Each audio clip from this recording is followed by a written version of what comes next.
Hello. चला तर मग आज आपण शेवगा आणि बटाट्याची अगदी गावरान पद्धतीने काळे तीळ घातलेली रस्सा भाजी बघूया. इथे मी शेंगदाणे भाजून घेतले आहेत.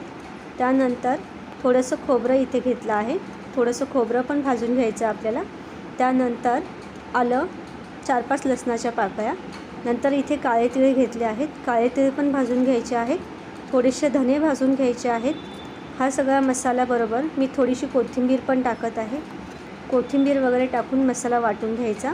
एका टोपामध्ये जिरी, मोहरी, लाल मिरची पावडर, आपल्या घरातला मसाला हे सगळं टाकून त्यानंतर शेवगा आणि बटाटा त्याच्यामध्ये टाकायचा. थोडंसं परतून घ्यायचं आहे.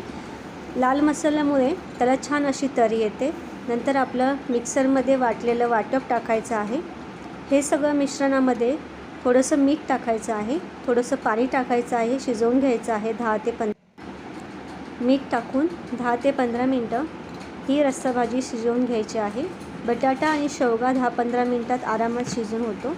तर अशी ही गावरान आणि गावठी पद्धतीची काळे तीळ घातलेली शेवगा बटाटा रस्सा भाजी तयार. तुम्ही पण नक्की करून बघा. थँक्यू.